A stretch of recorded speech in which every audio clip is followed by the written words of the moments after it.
Hello, hello, hello, and welcome to 52 Weeks of Flow, the podcast that delves into the depth of human potential and the transformative power of flow. My name is Bea-Marie Aning, your guide on this transformative journey.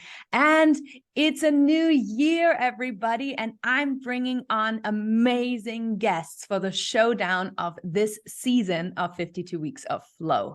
And today I have a wonderful, wonderful guest with me. You can already see her. Her name is Kay McCready, and she is a fellow speaker at the Women Thrive Summit in March. And today we will be talking about emotional resilience.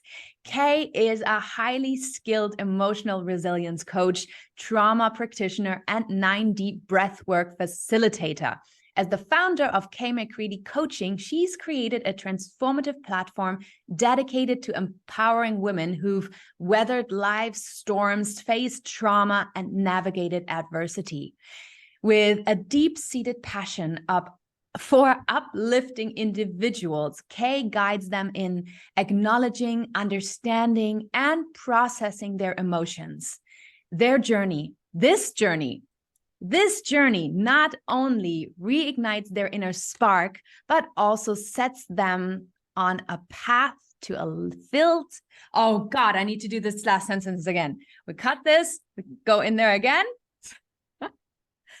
This journey not only reignites their inner spark, but also sets them on a path to a life filled with emotional balance, fulfillment, and genuine liberation.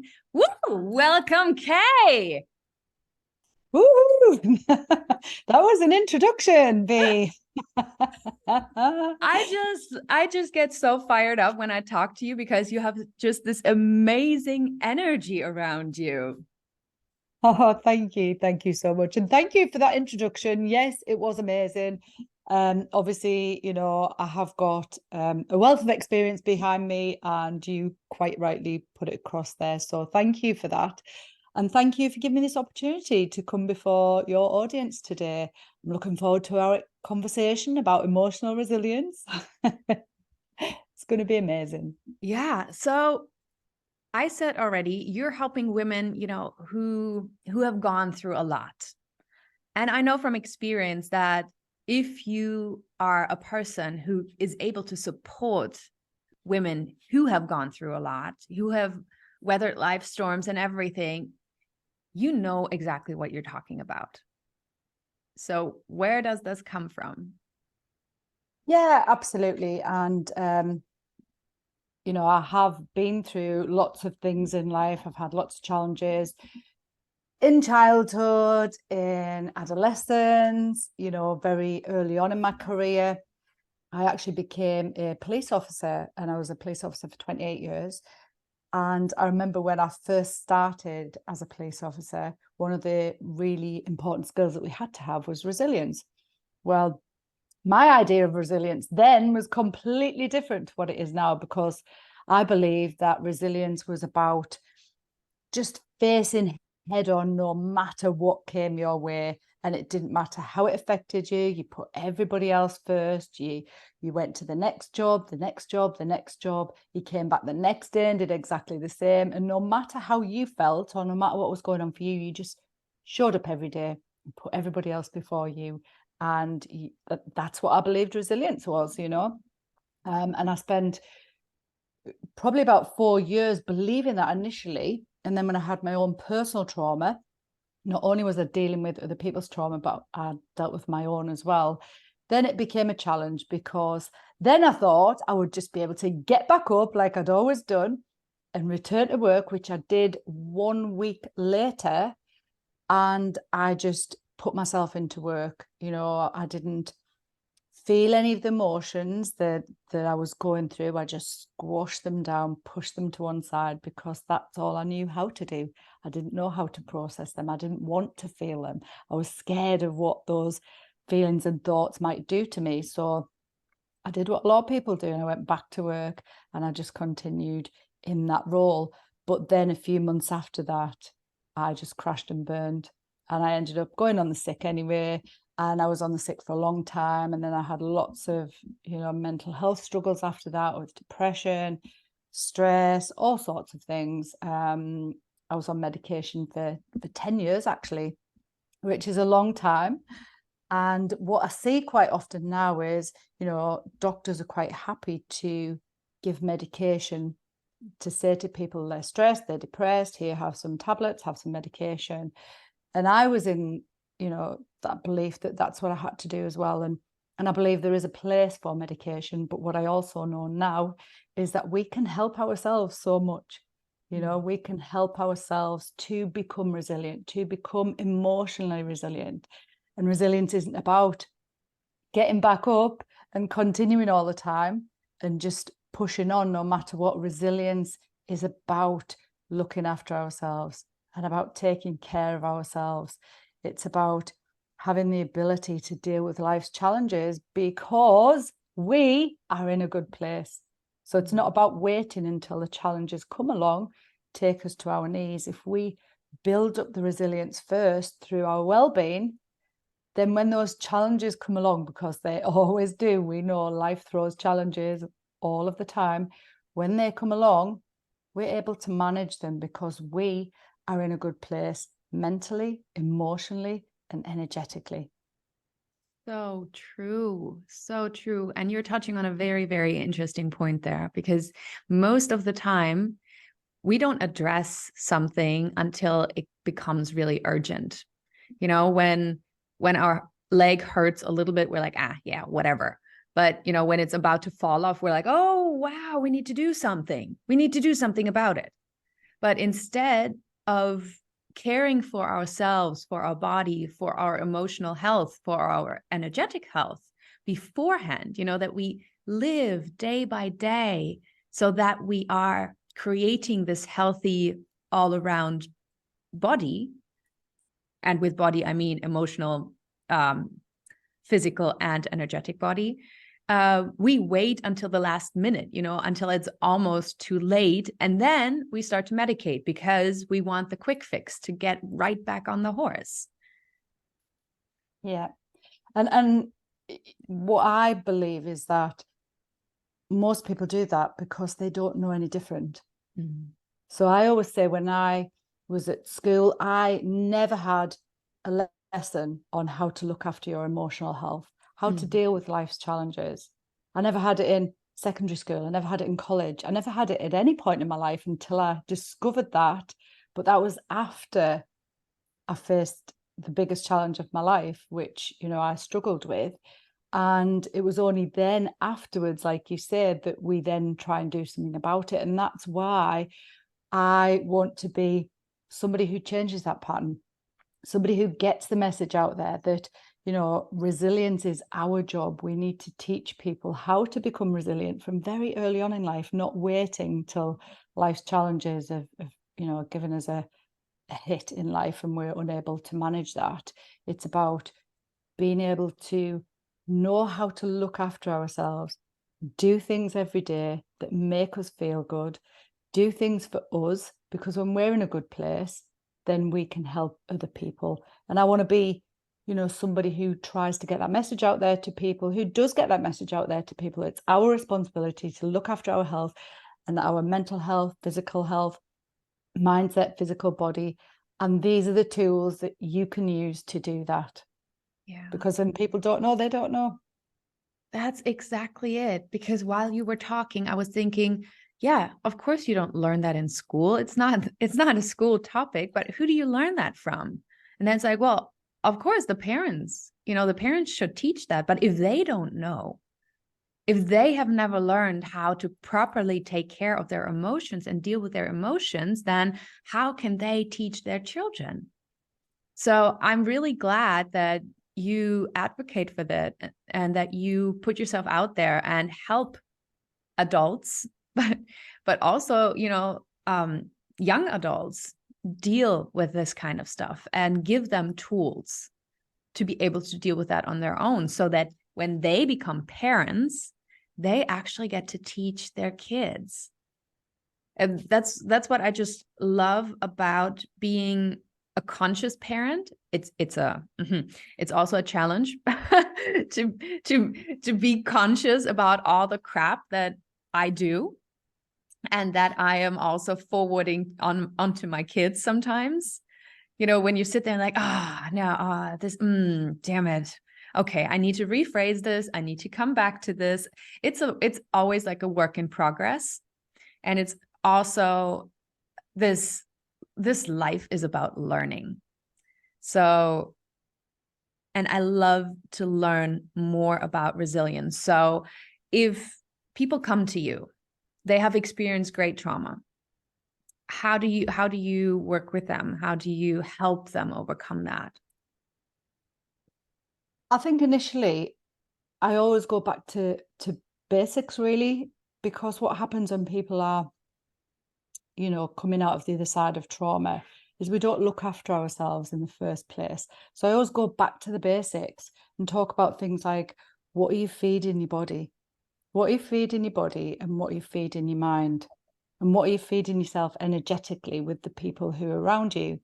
Because first of all, when I was struggling, the last thing I did was eat.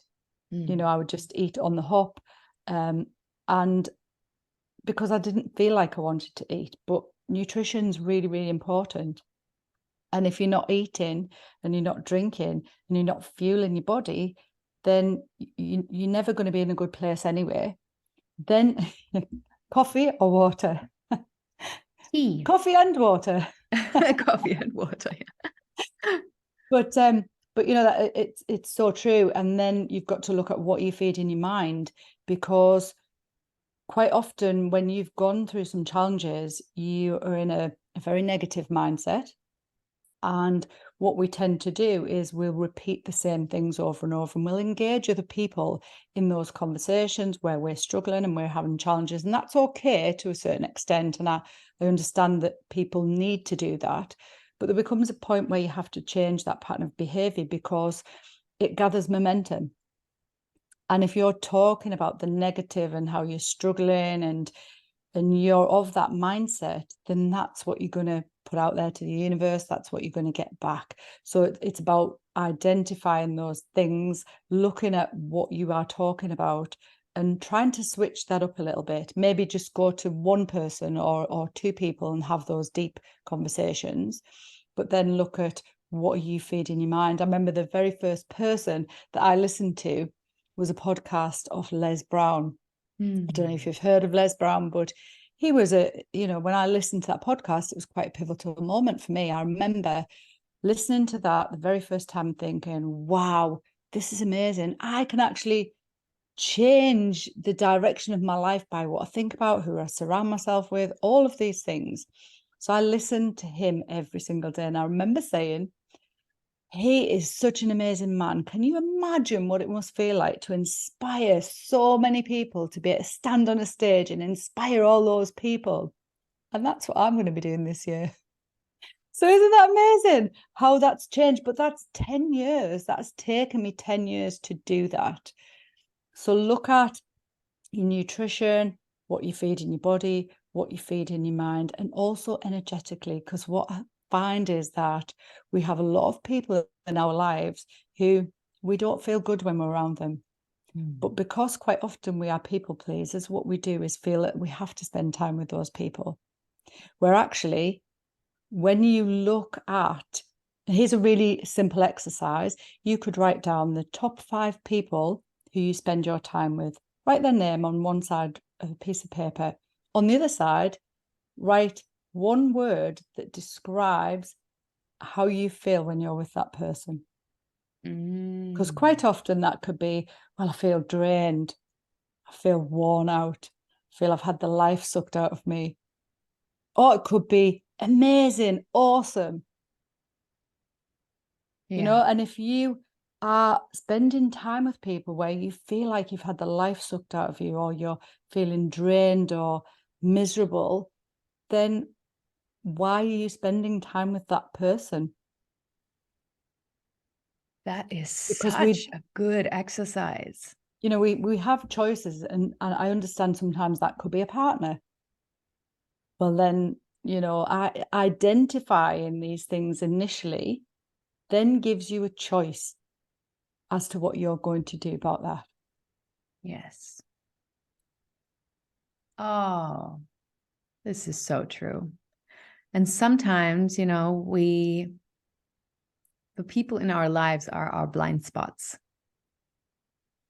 because we share memories, we share, maybe the upbringing together, but then the paths just, they, I don't know what's the word, they go in separate directions, but we still hold on to them. We still hold on to the old memory of those experiences and the emotions that we connect to those old memories. And yeah, this is a beautiful exercise. Thank you so much for sharing that.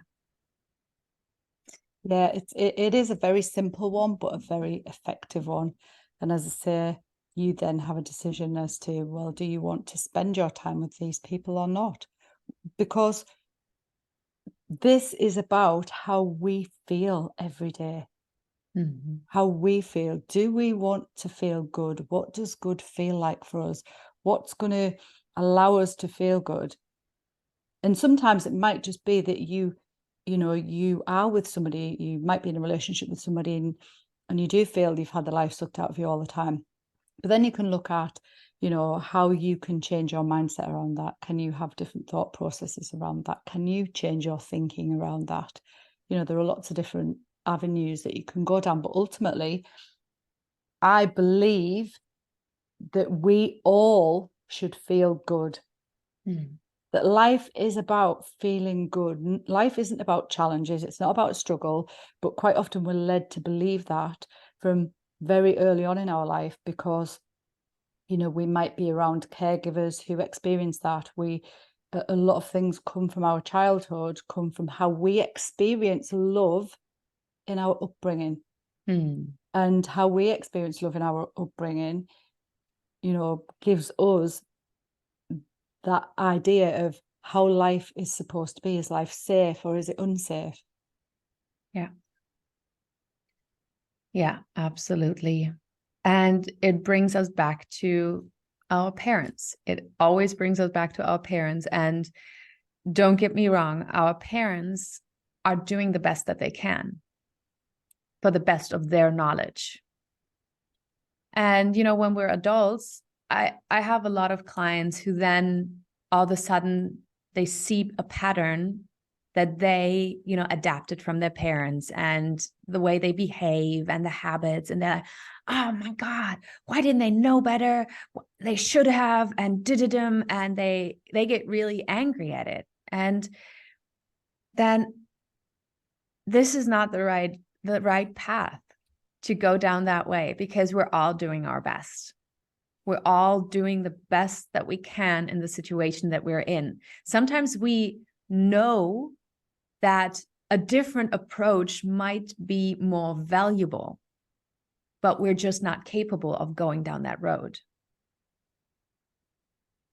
And I bet that, when you experienced your trauma, in a way, you also saw like the silver lining. You did see, I could do something differently, but you did go into the pain more. Yeah, absolutely. And it took me a long time to discover my silver lining. So, when I experienced my trauma was the death of my son, my 4-year-old son. And I didn't have any tools or techniques at all to be able to feel or manage or process the pain because I'd never been given any, never. So as I say, I went back to work and I did what I knew best because that's all I had at the time. And I had beliefs that I needed to change, beliefs that if I experienced the pain, it was too much, that it would break me and I wouldn't be able to handle it. And I think that's what a lot of people feel, that it's just too much. I don't want to go there. So we squash it down, we push it to one side, we project it on other people even, But it was only when I learned how to actually process the pain, to sit with it, to acknowledge it, to understand what it actually is, because It's our emotions are physical symptoms in our body. That's what they are. Our emotions are physical symptoms. But what happens is we attach thoughts to those physical symptoms. And that's what gets in the way, and that's what messes us up, all of the thoughts that we listen to. But actually, when you learn to detach what's going on physically in your body to the things that you're thinking about, you can sit with that pain. You can feel that pain. You can process that pain. And that's what I learned to do. You know, I didn't necessarily learn how to do it initially with painful things, painful emotions. I learned how to do it with less painful emotions. You know, and I learned how to harness positive emotions before I went to the really dark emotions. Because then I had the resilience, the tools, the techniques to be able to do that. And that's where people struggle, because first of all, they believe they can't deal with it. They believe there's no other way. They believe it's too much, that they're going to break down. They're going to be crying all the time. They're not going to be able to function properly. And yes, that is the case if you don't have the tools and the techniques. Yeah. And you're touching on a very, very important point, the pain. We all try to run away from pain. Like, this is our coping mechanism. This is our survival instinct that is installed in our brain. We need to get away from pain because pain means initial death at some point. So our brain will do everything to keep us away from the pain. And even if it's just numbing it so that we are able to survive. But the question is, do we just want to survive, or do we want to live? Do we want to thrive? And then we come back to, what is my purpose? Why am I here? What is it that makes me get up every morning? Surely when you are in pain and when you are, at the lowest point of your life, you might not feel that there is a reason to get up in the morning. But just by waking up, you can change the trajectory of your day. You can change the way your next week will look. And you can change the outlook of your upcoming year. And even if it's just 1% each day. Yeah, absolutely. And for anybody who is listening, who might be in that place where they don't want to get up in the morning, or they're going to bed on a night and putting the duvet over the head like I used to spend days in bed taking sleeping tablets like they were going out of fashion, because I didn't want the thoughts in my head. And I had what I classed as involuntary thoughts in my head all day long, and I didn't want them, and I didn't know how to silence my mind at all. So I would just keep taking sleeping tablets, drinking alcohol, eating food, doing anything to disconnect from my body, because I didn't want to feel. If anybody is like that at the moment, let me be an example for you that things can turn around. Things absolutely can. I was that person for nearly 10 years where every day I didn't want to get up, didn't want to face the pain, but it is possible, and you can do it one step at a time. Let me be the example. Let me be the guide. Let me show you that it is possible. I now have an amazing life where I feel good almost every single day. Obviously, there are challenges that come along that, there are little dips in how I feel, but majority of the time I feel amazing, because I do things every single day that allow me to feel amazing. It's not necessarily about the doing, it's about how they make me feel. And a lot of the practices that I do every morning help me feel good before I allow the outside world to get into my space. Before I pick up my mobile phone, I don't watch telly, I don't listen to the news, all of those things, because they don't make me feel good. But cold water therapy makes me feel good. Breathwork makes me feel good. Eating good food makes me feel good. So if anybody out there is struggling and feeling like that, just know that you can change. It is absolutely possible for you, because it was possible for me when I never, ever thought it was possible. But it is, and I'm living proof that no matter what challenges you face in life, there is always a way to come through them. Thank you so much for saying that. Thank you so much for being this example and for being a guiding light for people who don't know where they are, how they cope, how they're supposed to cope with the next day. I'm really, really glad that you're doing the work that you're doing, that you found, that might sound wrong, but that you found purpose in your trauma, and that you changed that you changed your trauma into supporting others now. So thank you so much, because I think this is really, really needed.